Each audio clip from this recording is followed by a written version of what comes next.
दोस्तों नमस्कार।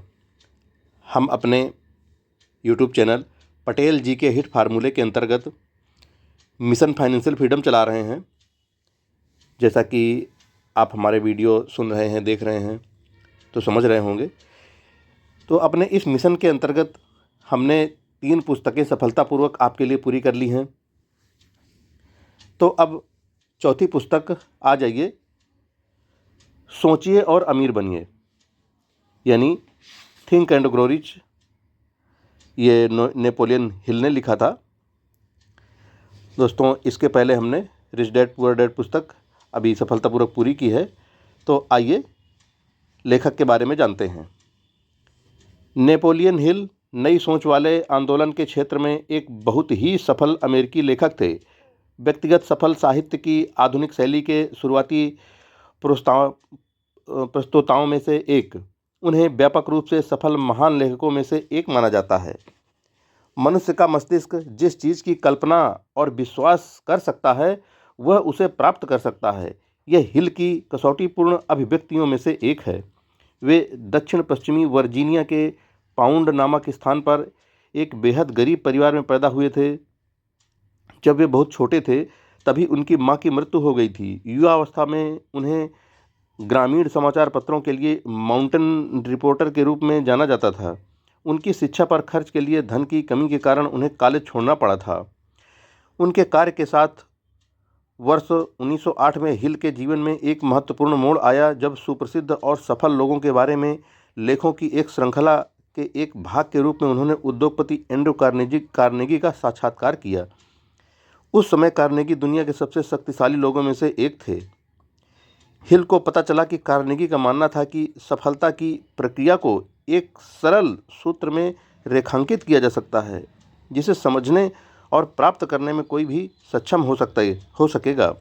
हिल से प्रभावित कार्नेगी ने उनसे पूछा कि क्या वे सफलता के इस फार्मूले को खोजने और प्रकाशित करने के क्रम में 500 से अधिक सफल पुरुषों और महिलाओं, जिनमें से कई करोड़पति हैं, का साक्षात्कार या विश्लेषण करने के लिए इस जानकारी को एक साथ रखने का लक्ष्य रखते थे।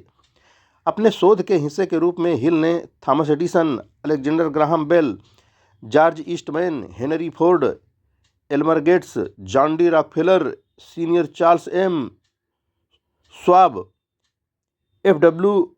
बुलवर्थ, William Wrigley junior, John Wanamaker, William Jennings Bryan, Theodore Roosevelt, William H. Taft और जेनिंग्स रेडोन सहित उस समय के सबसे प्रसिद्ध कई लोगों के साक्षात्कार किए। कार्नेगी के परिचय के माध्यम से हिल के अध्ययन के एक परिणाम के रूप में हिल और कार्नेगी द्वारा रंक से राजा बनने की सफलता हासिल करने के एक सूत्र के रूप में उपलब्धियों के दर्शन की पेशकश की गई थी। शुरू में 1928 में बहुखंडीय अध्ययन पाठ्यक्रम के रूप में सफलता का सिद्धांत पारित हुआ था।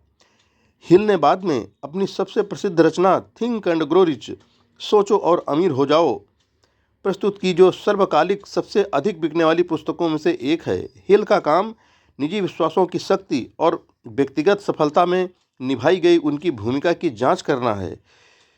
वे 1933 से 36 में राष्ट्रपति फ्रैंकलिन डी रूजवेल्ट के सलाहकार बने। आधुनिक सफलता के दर्शन के शिक्षक अपने छात्रों के व्यक्तिगत विकास के ज्ञान का विस्तार करने के लिए अभी भी हिल द्वारा सिखाए गए अनुसंधान सूत्रों का उपयोग करते हैं। नेपोलियन हिल की 87 साल की उम्र में दक्षिण कैरोलिना में आप अपने खुद के कार्य में चमत्कार कर सकते हैं। You can work your own miracles नामक पुस्तक पर कार्य करते हुए सन 1971 में उनकी मृत्यु हुई, जो उनकी मृत्यु के बाद प्रकाशित हुई थी।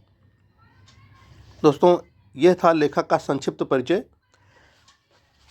अब हम अगले भाग में, ये तो पहला भाग है आज का, इसको भाग नहीं कहेंगे। अब हम अगले वीडियो में श्रद्धांजलि अर्पित करेंगे लेखक को। जय हिंद फ्रेंड्स।